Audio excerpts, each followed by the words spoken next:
नमस्कार दोस्तों, मैं आचार्य ध्यान आमीन और यहाँ एक प्रश्न पूछा है। ये प्रश्न बहुत जबरदस्त है और सभी साधकों को इसको जरूर सुनना चाहिए और देखना चाहिए।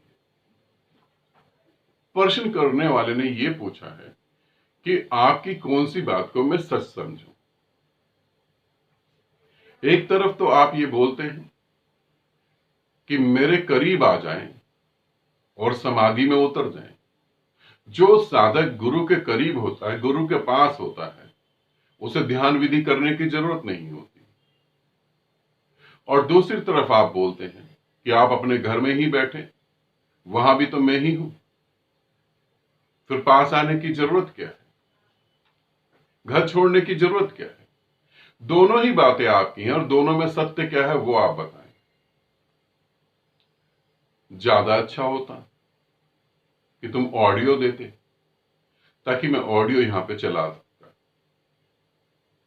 इस बात को लेकर तो लोग ये समझेंगे कि मैं झूठ भी बोल रहा। ऑडियो, अगली बार कभी ऐसा प्रश्न हो तो ऑडियो ही देना, ऐसे राइटिंग में नहीं देना। अब प्रश्न आता है कि मैं कहता हूं कि गुरु के करीब हो जाने से ही समाधि घटित हो जाती है, और मैं कहता हूं कि तुम घर में भी मुझे पा सकते हो, जिसे परमात्मा कहते हैं। घर में भी तुम गुरु को पा सकते हो।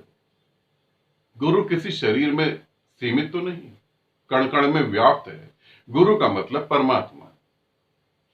एक एक बात को समझने की कोशिश करें।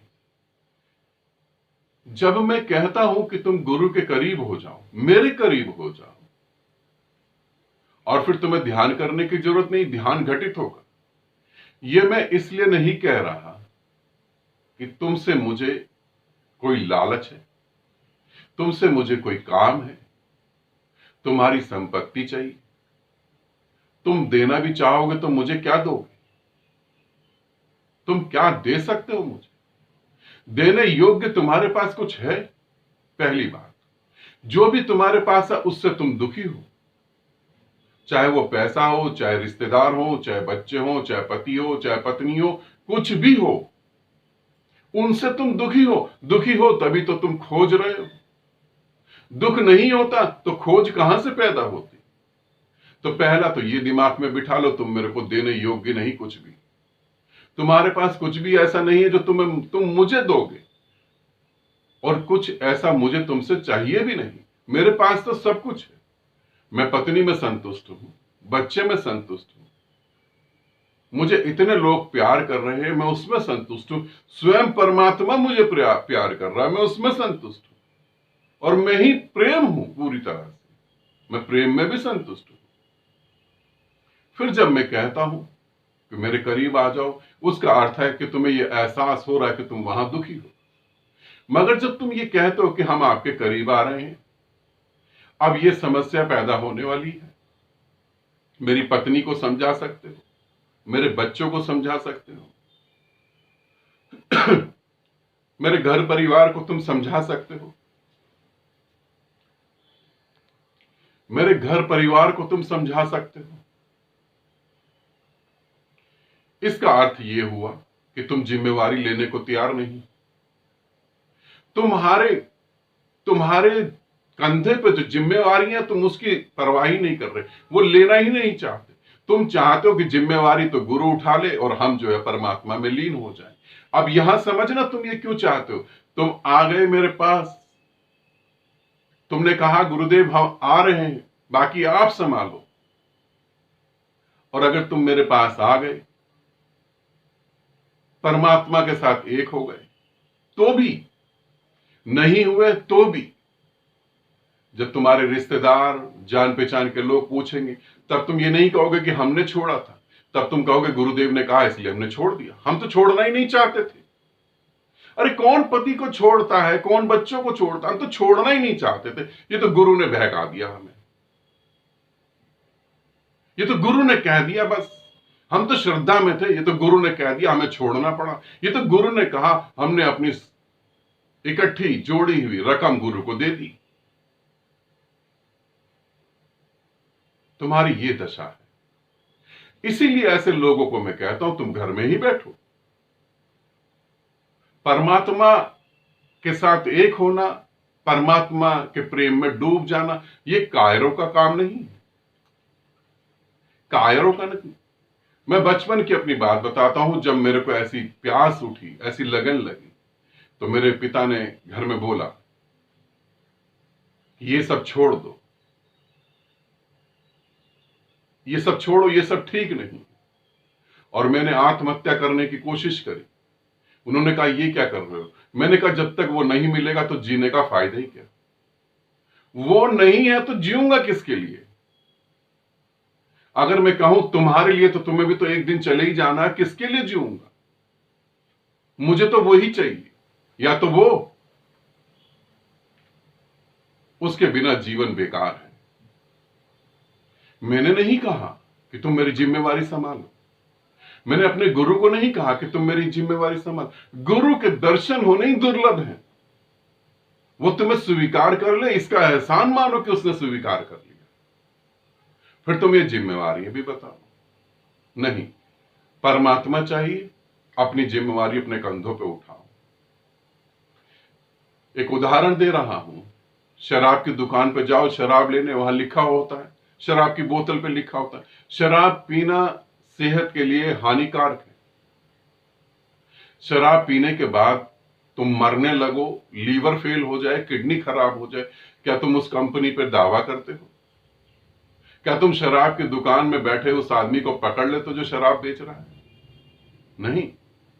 तुम्हें अच्छी लग रही थी, तुम्हें मजा आ रहा था, तुम पी रहे थे, अब उसकी कीमत तो तुम्हें चुकानी पड़ेगी। ये तो छोटी सी साधारण सी शराब की बात है, जो रात को पियो सुबह उतर जाती। मैं तो परमात्मा की शराब की बात कर रहा, जिसका नशा चढ़ जाए तो फिर उतरने का तो सवाल ही नहीं होता। और जिसने उसे पा लिया, उससे पहले ही उसका संसार बदल जाता है। तुम संसार बदलने के लिए भी तैयार नहीं हो, तुम जिम्मेवारी उठाने के लिए भी नहीं तैयार हो। हम चाहते हैं कि हम बुद्ध जैसे हो जाएं। बुद्ध ने अपने एक दिन के बच्चे को छोड़ दिया, देखा भी नहीं, चले गए। हम बुद्ध जैसी तपस्या नहीं चाहते, बुद्ध होना चाहते हैं। हम प्रेम में मीरा होना चाहते हैं, मीरा के कष्टों को नहीं झेलना चाहते। नहीं, ऐसे लोगों को मैं बोलता हूं तुम घर ही रहो, मेरे पास नहीं आओ, मेरे पास समय भी नहीं है, तुम घर ही रहो। मगर जब कोई प्रेम में इतना डूब जाता है और वो अपनी सारी जिम्मेवारियां, सारे कष्ट उठाने को तैयार होता है, और ये निर्णय उसका खुद का है, मेरा नहीं। तुम मुझे प्रेम करोगे तो क्या करोगे? तुम मुझसे प्रेम पा सकते हो, मुझे प्रेम दे नहीं सकते।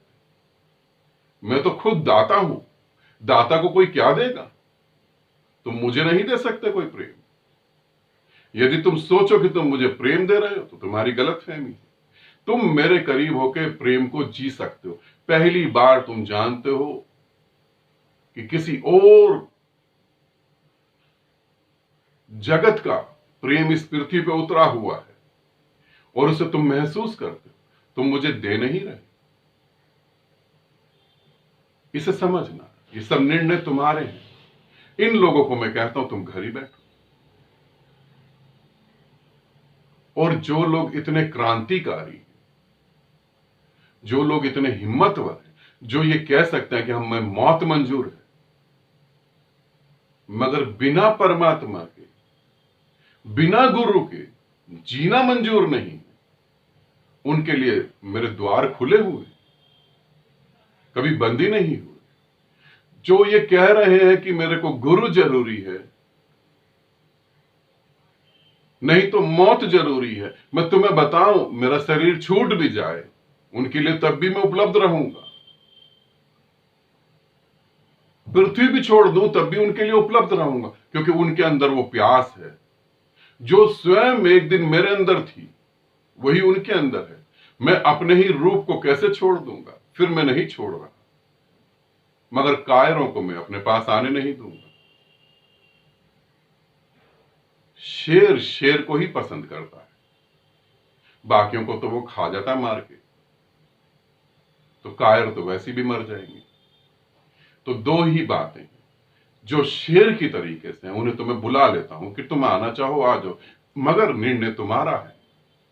और उनको ये कहने की जरूरत भी नहीं निर्णय तुम्हारा, क्योंकि वो इतने समझदार हैं, उन्हें मालूम है निर्णय हमारा है। और जो लोग कंफ्यूज हैं, जिम्मेवारी नहीं उठा सकते, उनको मैं कहता हूं परमात्मा तुम्हें घर पे भी मिल जाएगा। बुद्ध जब अपने घर आए थे, अपने पत्नी से मिले एकांत में, उनकी पत्नी ने पूछा जो तुमने वहां पाया 6 साल बाद, क्या वो घर में नहीं है?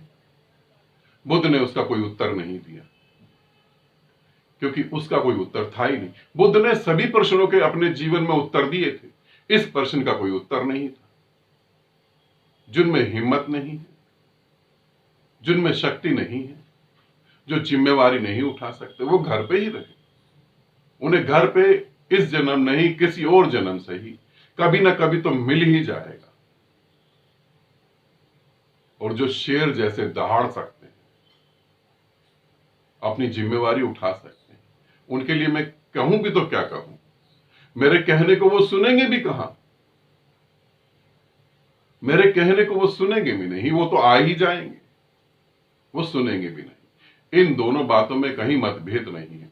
मनोस्थिति अलग अलग है, उसी हिसाब से उत्तर अलग अलग है। ठीक है, इन्हें अच्छे से समझना, क्योंकि इन्हीं दो कैटेगरी में एक कैटेगरी तुम्हारी है, जो स्वयं के कंधे पर अपनी जिम्मेवारी उठाते हैं, जो स्वयं जीसस के साथ या जीसस के पिता के राज्य में एक होने के लिए चल पड़े और अपना क्रॉस अपने कंधे पे लेकर चल रहे हैं, जो अपनी फांसी अपने कंधे पे लेकर चल रहे हैं, जो अपनी गर्दन काटने के लिए तलवार अपने हाथ में लेकर चल रहे हैं, उनके लिए तो स्वागत है।